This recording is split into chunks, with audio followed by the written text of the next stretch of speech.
Good morning, everyone. My name is Mark Levine, and I am the Deputy Director of your New York State Association of Counties. On behalf of our President, Jack Marin, and our Executive Director, Stephen Aquario, I want to thank you for joining us this morning for a webinar devoted to an alternative for administering county leave benefits. Leave laws, part of the maze of benefits that are mandated by the state and federal governments, can present unique challenges to municipalities, counties, and our personnel directors. Given the volume and complexity of employee leave amidst the ever-changing regulatory landscape, administering these benefits in-house can sometimes be inefficient, expensive, and complex for large employee organizations. We are joined this morning by a representative from AbSolve, a company that is working with a range of large employers across the Northeast and the nation, helping them administer their leave benefits.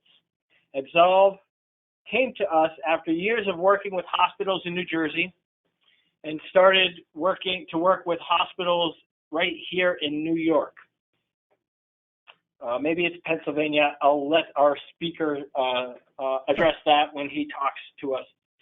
We are holding this webinar this morning for counties to learn more about this solution and about leave benefits in general, and determine whether it may make sense to consider to help manage their personnel benefit package. Please ask questions. This is a good opportunity to kick the tires to figure out if this will work for your county or other counties or municipalities across New York. If you have questions during the presentation, I would ask that you type them into the question panel in your webinar dashboard, and we will take them up after the speaker finishes his presentation. We are joined this morning by NYSAC counsel, Patrick Cummings, who may ask some questions after we're done, and NYSAC multimedia specialist, Kate Pierce, is running the webinar for us. Thank you both. Our presenter this morning is Shep Sepaniak. Shep is a partner with AbSolve, and he has presented to the NYSAC Standing Committee on Public Employee Relations, who thought it would be a good idea to have him speak to our delegation at large. So we sent out this invitation to personnel directors and county administrators and managers across the state. He is here today to talk about the latest trends, best practices in leave of absence administration in New York State, and how AbSolve may be able to help your county. Without further ado, I'd like to turn it over to Shep this morning. Shep, thanks for joining us, and we're pleased to have you speak to our members this morning. Mark, thank you very much, and thank you also, Kate and Pat, for facilitating and coordinating all the meetings and discussions up to this point that have delivered us to this presentation here today. So before we jump into the agenda, this is just a suggested agenda, but I think this is kind of the meat of the discussion. Just to clarify some of Mark's comments, we did cut our teeth in the healthcare industry in New Jersey.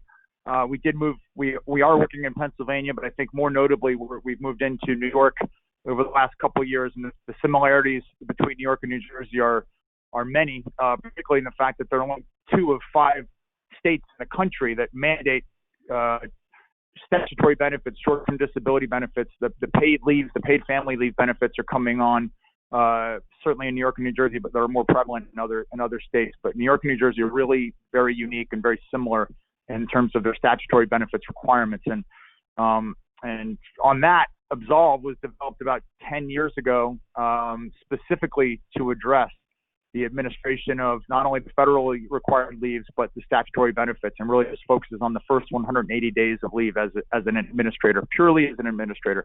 So we are agnostic as to who the other vendors may be or where the sources of any payments, if there are payments, may come from.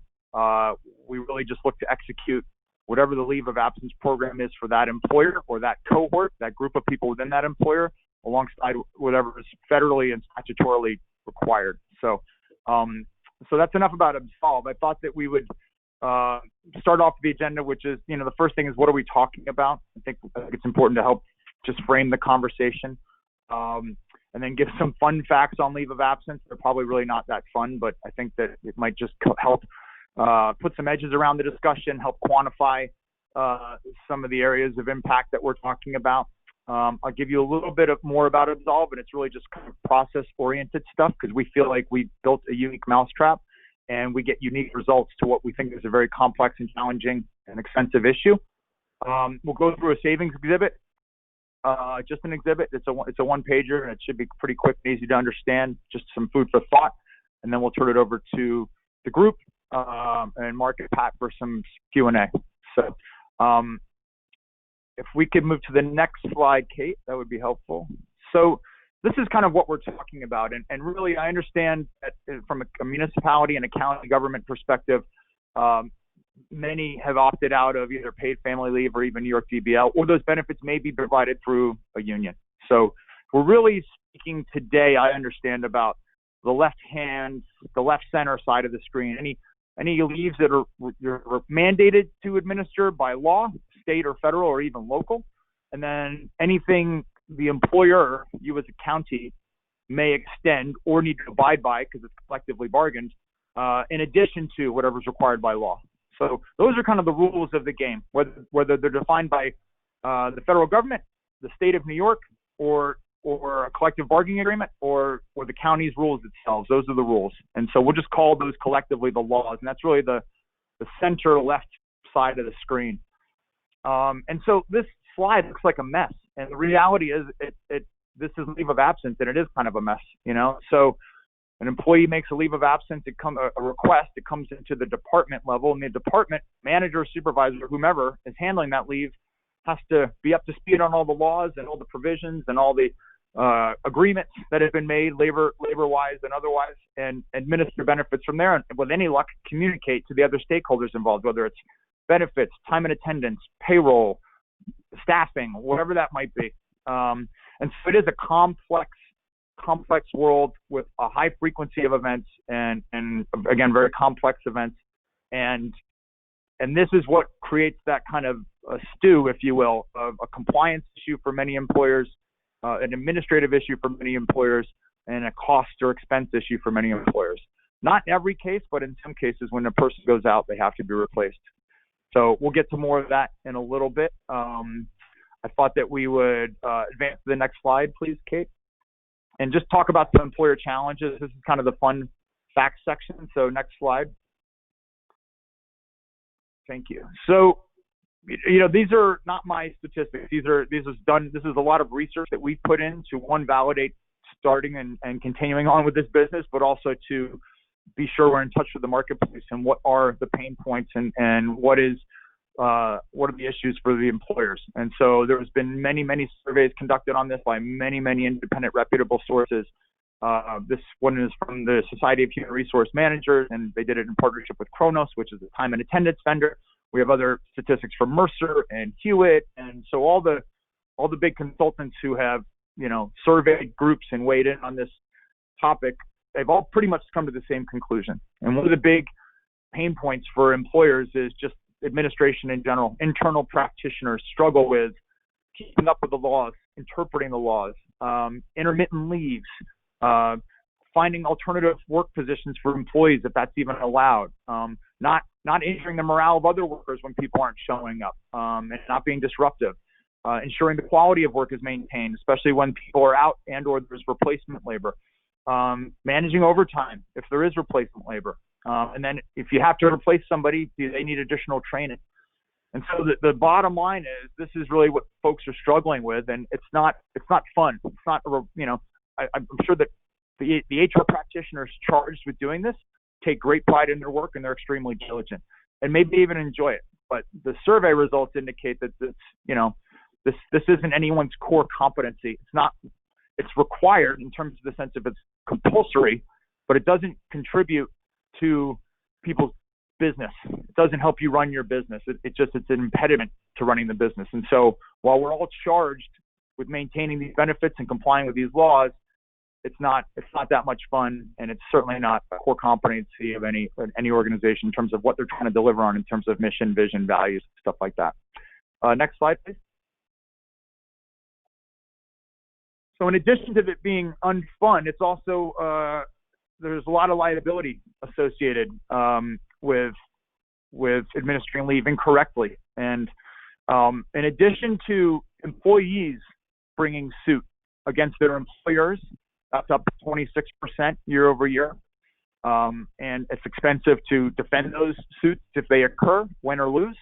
The not so fun fact is that managers and human resources and the actual individual leave coordinators charged with doing this work on behalf of the organization and delivering services and benefits to their fellow coworkers, they can actually be pursued personally by their coworkers for incorrectly processing a leave, which is, I think the technical term for that is it's bonkers. That's crazy, but that is what the law says, and that's what we're living with. So if you're administering leaves in-house, your internal leave practitioners and your HR department, in addition to the employer, can be pursued for damages by the employee if they determine or feel that they've been had a leave that's been incorrectly processed. In addition to that, the Department of Labor is investigating more often than ever. They are looking more into incorrectly processed leaves. That goes hand in glove with the creation of the leave laws. So I'm sure that everybody on the phone appreciates or knows that there's more than 500 reasons why an employee can be out for up to 12 weeks per year and have their job be protected. No punitive action or disciplinary action can be taken against them.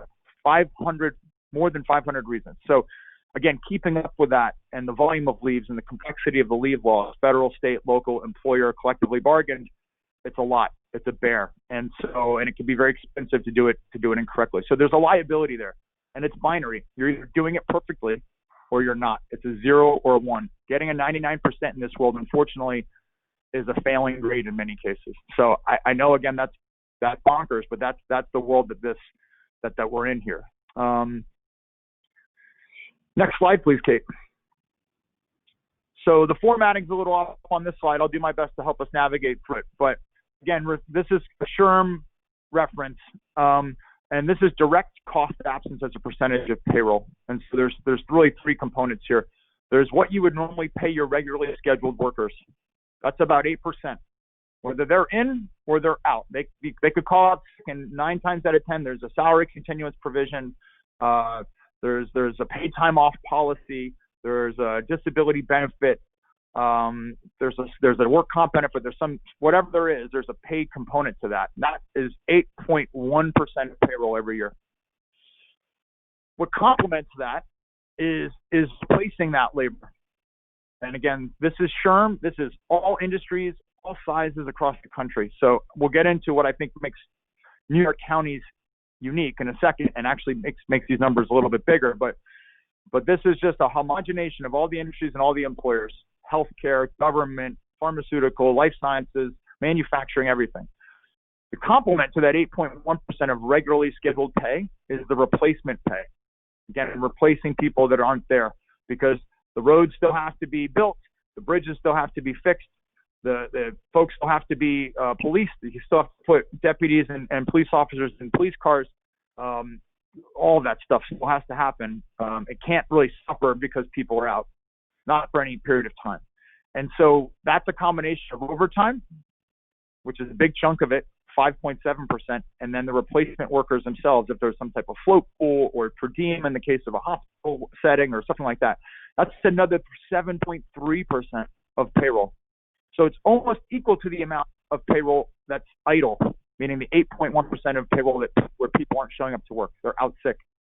So those two numbers combined equal 15.4% of payroll every year. That's a direct cost, runs through payroll, not soft cost, no training, no productivity, payroll cost, benefit taxes, salary benefits and taxes.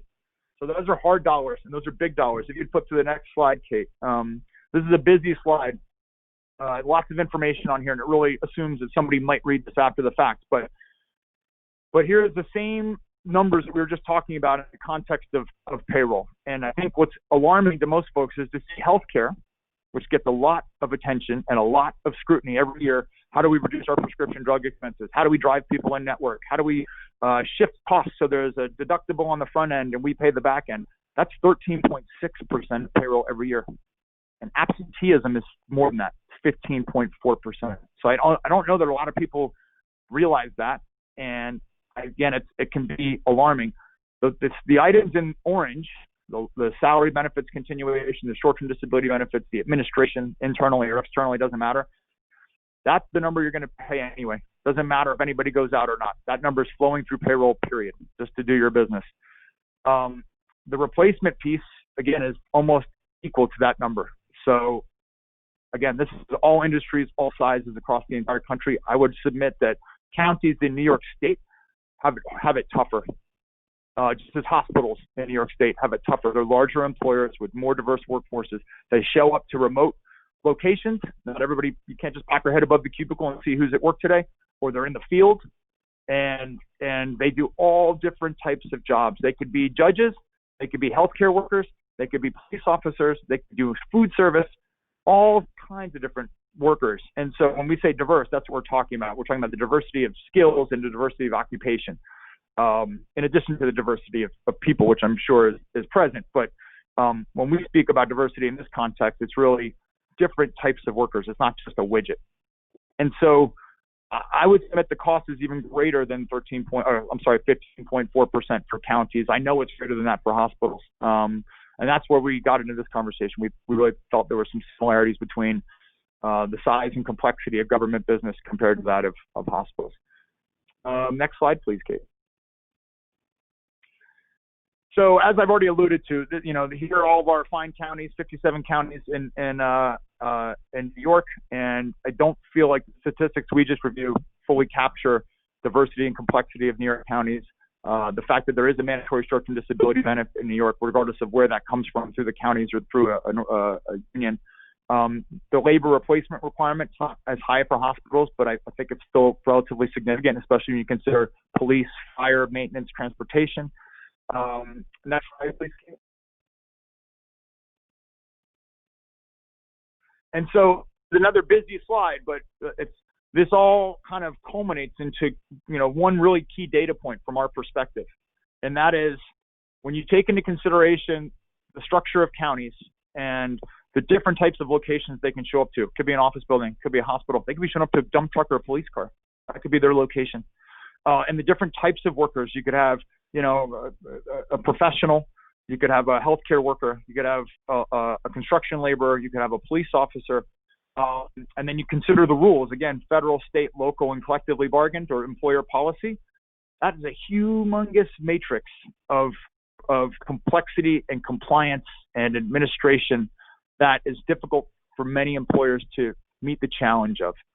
And our research and our data, doing this for the last 10 years and working with large complex employers such as New York counties, is that the average continuous leave for employees' own condition is 87 days, almost 3 months.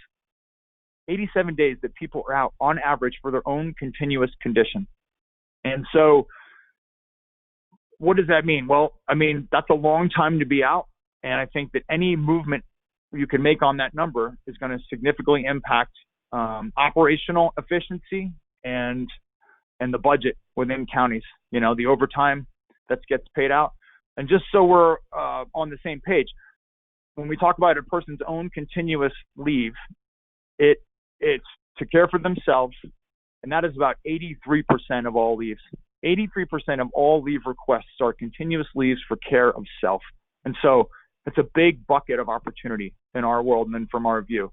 And that's, again, if I were to convince anyone on this phone call of what we're speaking about today, it would be that leave of absence is an important issue, and it's an important issue from a cost perspective, a compliance perspective, a customer service perspective, and an administrative efficiency perspective.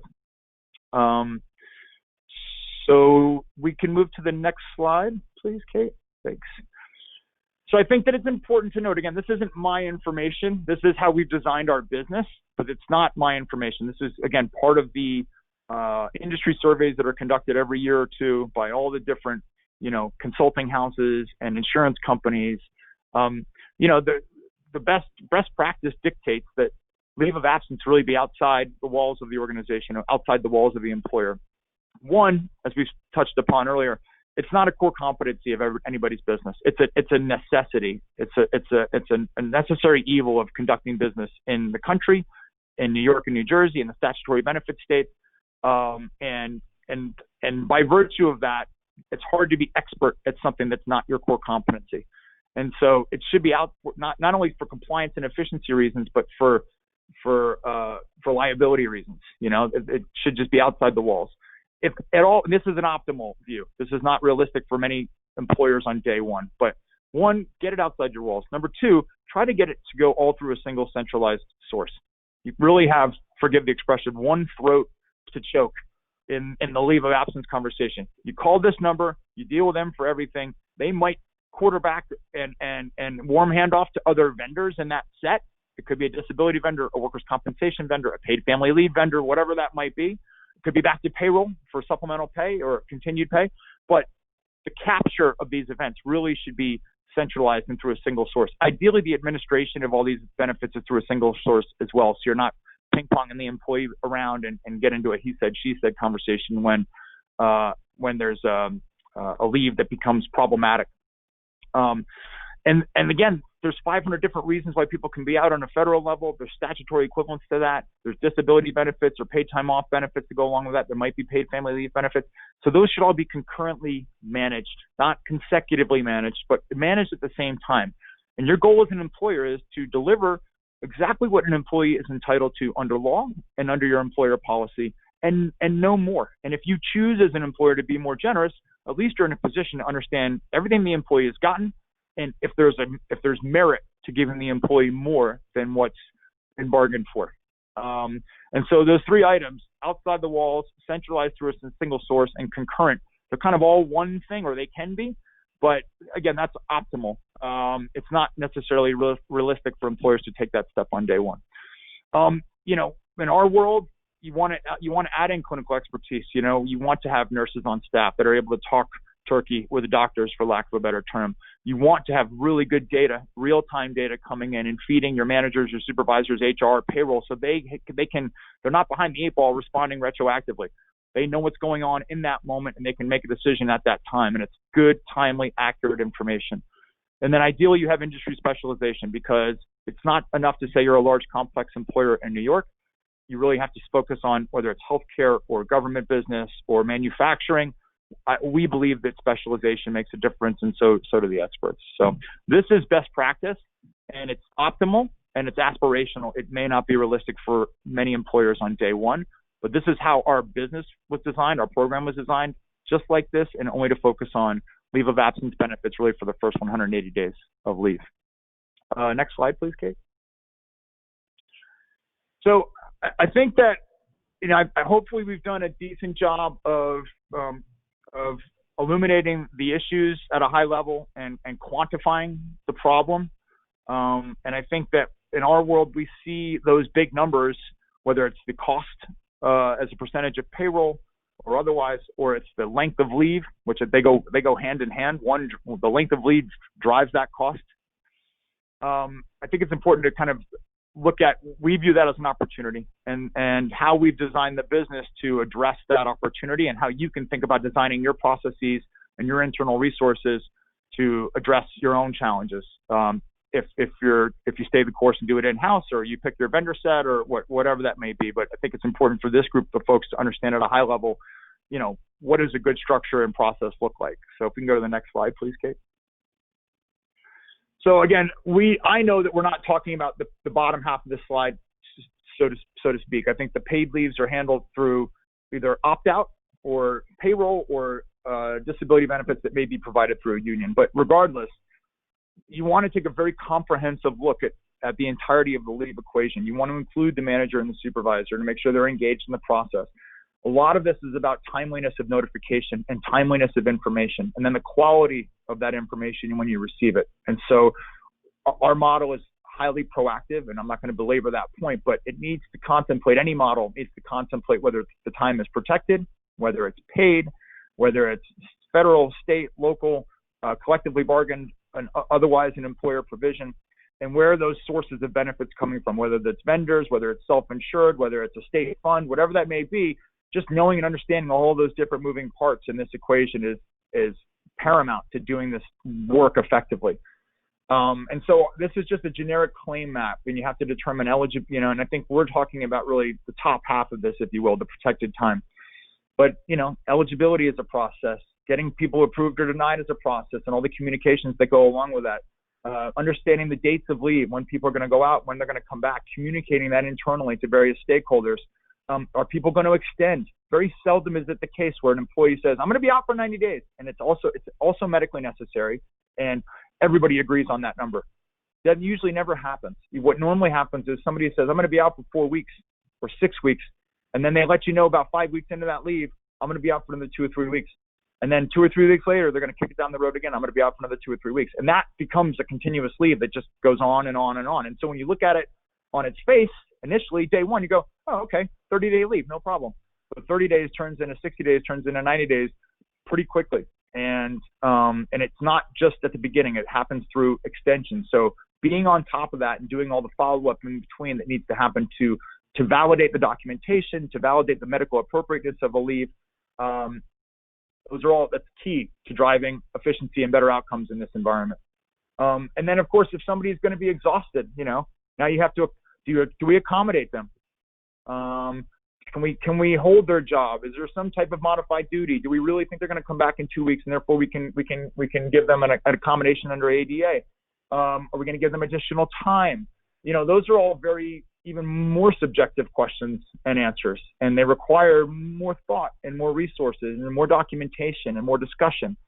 And the longer the leave goes on, it really becomes, frankly, more expensive for the employer, not only administratively but from a payroll perspective. So it's a big factor. It's not coming to an end there. The work might actually just be beginning as people exhaust their time and look for additional benefits. And so, and maybe with any luck, they have, not with any luck, but if they're unlucky enough to not be able to return to work in a safe and productive manner, maybe they're transitioning to long-term disability, and that's, maybe you have to trigger a life insurance premium waiver because they're not going to be actively at work past day 180.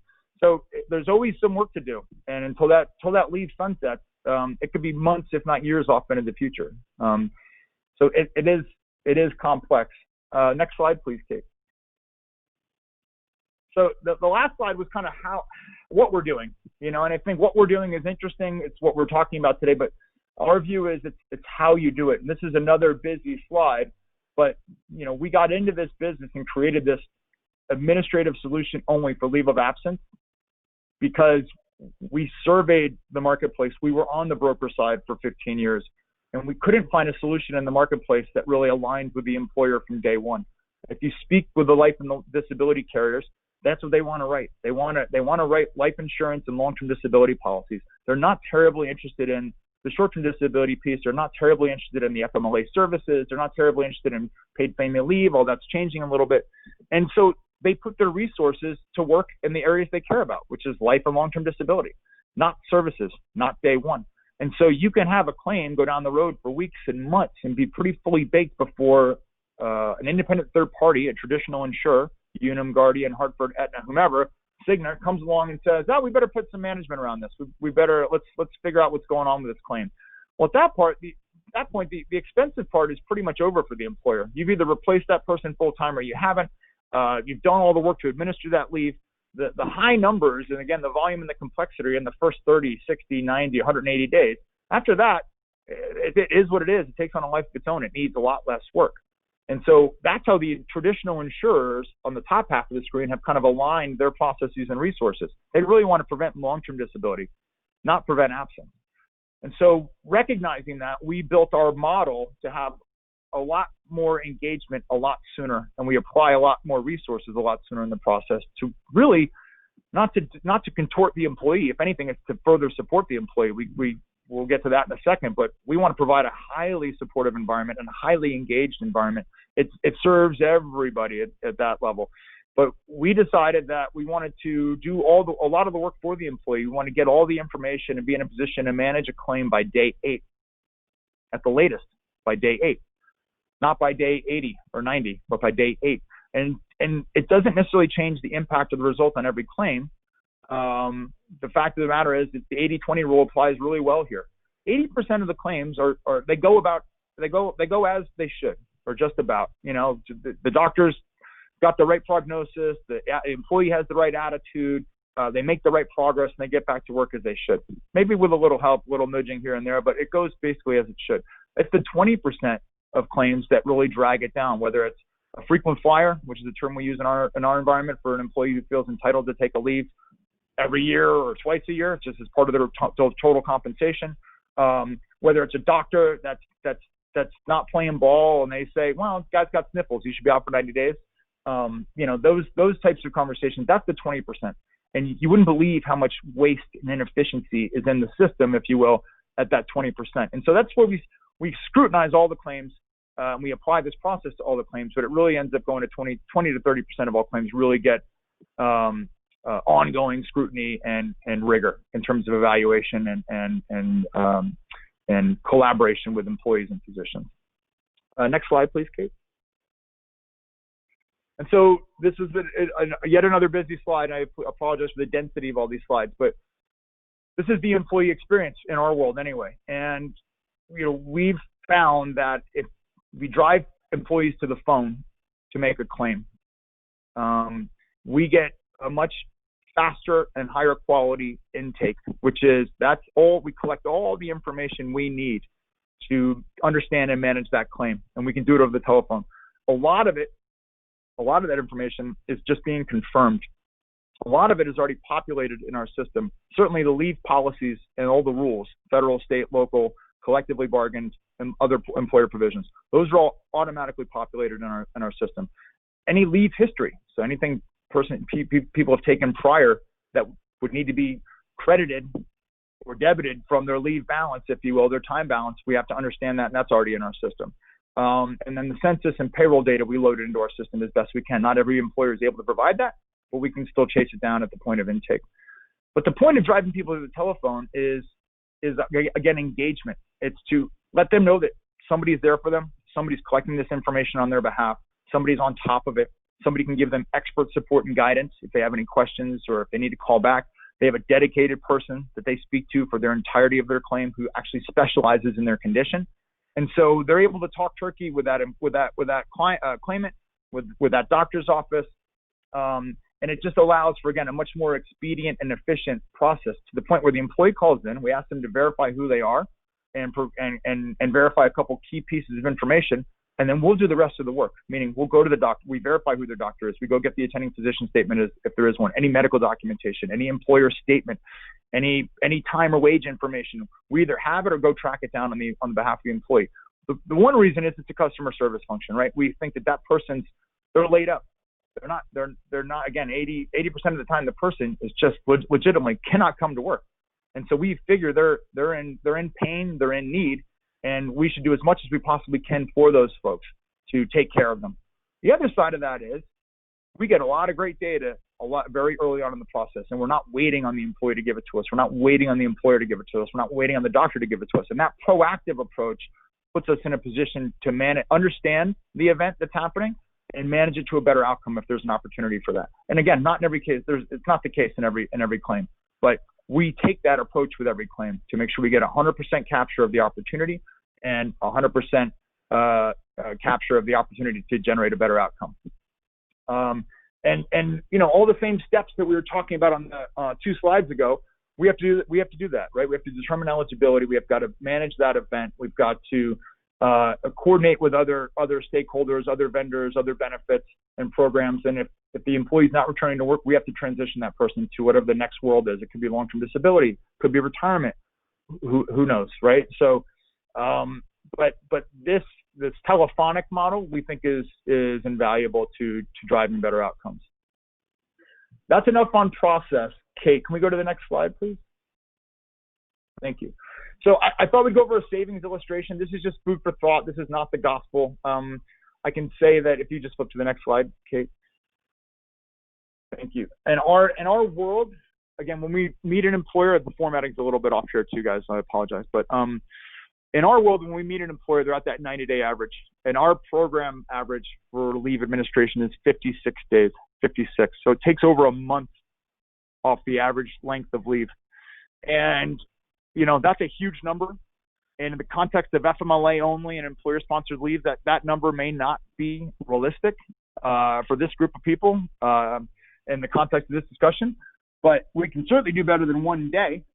And I think that the sweet spot would be, 1 to 2 weeks. And so the assumptions here are that this is a government landscape. That's the industry you're operating with. The hourly wage is actually less than the average weekly wage as defined by New York State. That may or may not be realistic for the counties. I just took my best guess.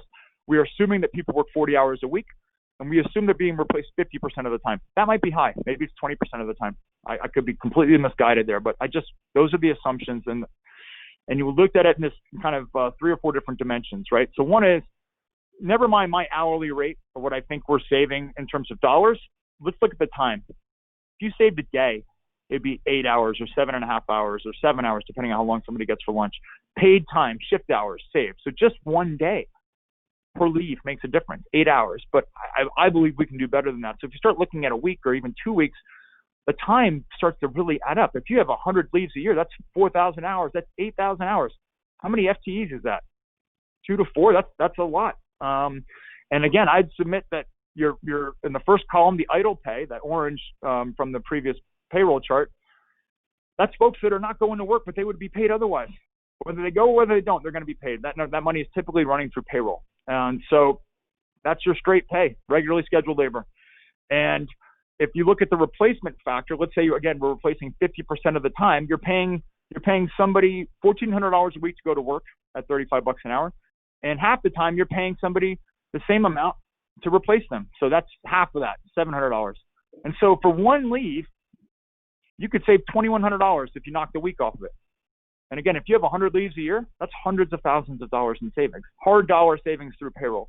So there's other benefits to obviously leave administration, being outsourced and through a single source. There's the compliance benefits, there's the administrative efficiency benefits, but the cost benefits I think are real. And so even if you can't get to a month, if you got to a week, the numbers, they really start to add up. And I think there's an opportunity there for counties and other large complex employers and statutory benefit states, especially New York, to do better. Again, administratively, from a customer service perspective, from a compliance perspective, and certainly from a cost perspective. So that is the end of my spiel, and I will open it up for Q&A.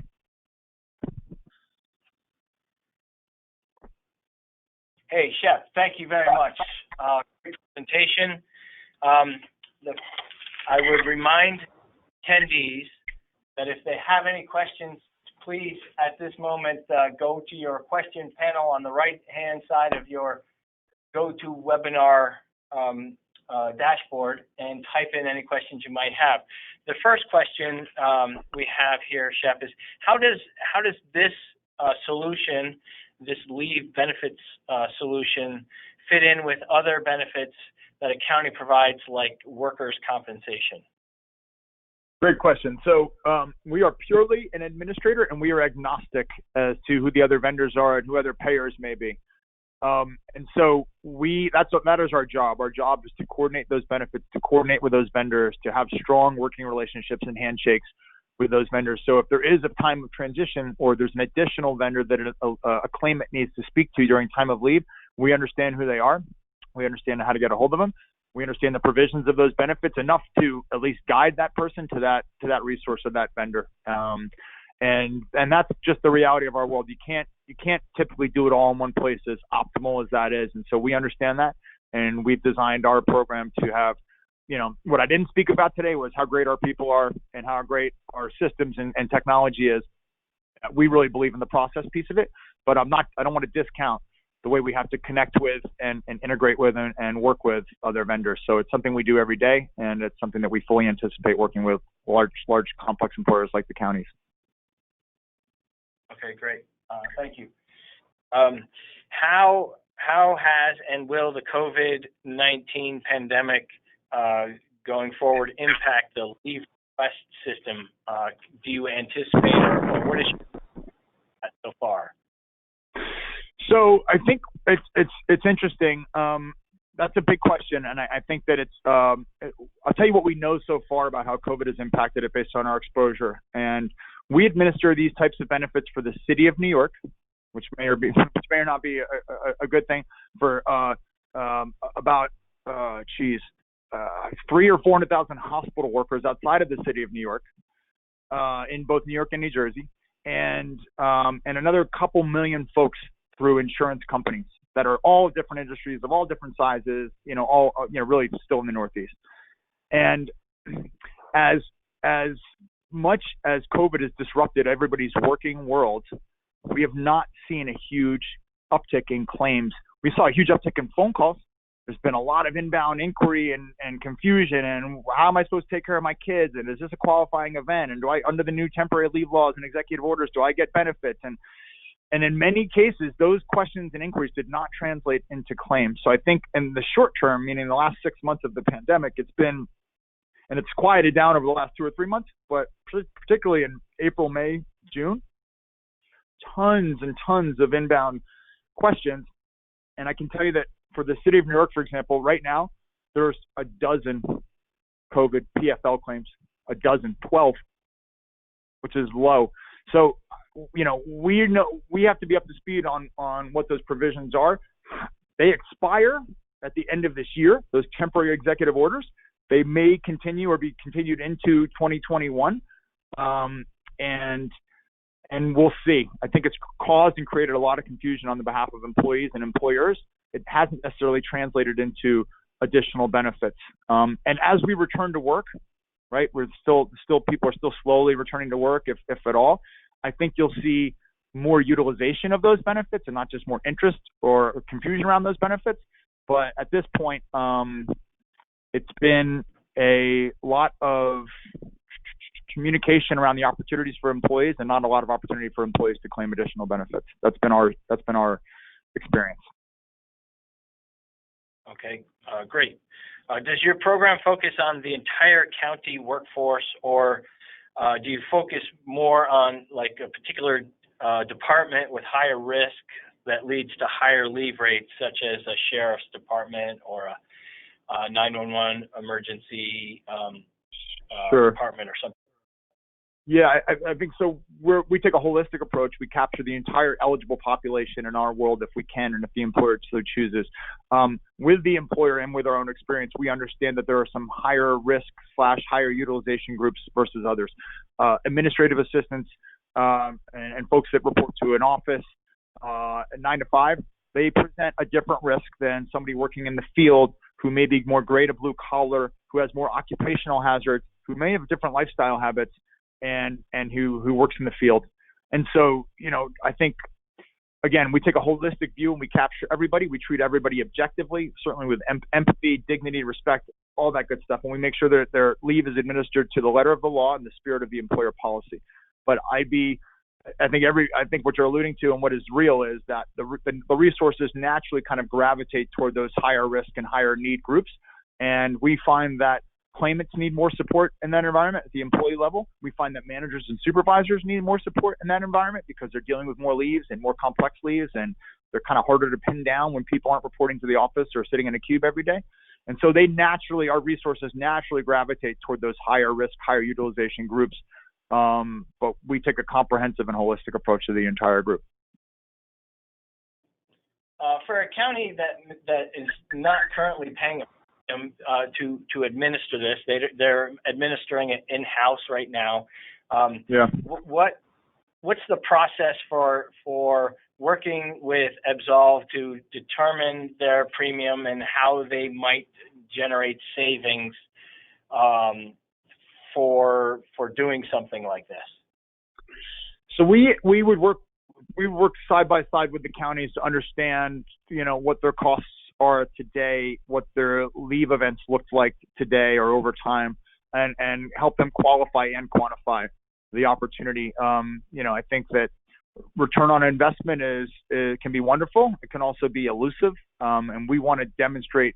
We want to connect a straight line between our activities and better outcomes, inclusive of reduced costs. So we have a process whereby we can go through and evaluate leave data and certain other program data, employer policies, and any other vendors that may be in place. Again, it's not to expose the other vendors, it's just to understand how they're contributing to the overall system. And then, it's incumbent upon us to demonstrate to the employer what our value is and how we can make a demonstrable impact in their organization, whether it's budget, compliance, administrative efficiency, employee experience, any of those things. So to do that, they would just reach out to you, Shep, and yes, absolutely. Anybody can have my contact information and reach out to me at any time, and I will get right back to them and facilitate that process. No pressure. Okay. Yeah, and they're not locked in to using you. No. They can just work with you to see if it might be beneficial, or there may be a return on the investment for the county. We are happy to be a resource to all the counties without any obligations or commitments whatsoever. Happy to help them understand their current cost structure, ways to do things better. They don't need to use us. We'd love them to use us, don't get me wrong, but it's not an obligation. Okay. At this point, we do not have any additional questions in the queue for you, Shep. I again want to thank you for taking your time today and your expertise to talk with our members about this potential alternative for administering leave benefits at the county level. And thanks again, and thank you all for joining us this morning. I just want to talk briefly or invite you all to visit our website at www.nisac.org fall seminar to look at the upcoming virtual fall seminar workshop webinars. We have a slate of 24 workshops that are free and available to all county officials across the state. So please go out and take a look at those. Again, we appreciate your time. Have a great Labor Day weekend, and we'll be back to you with webinars next week. Thank you. Thanks, everyone.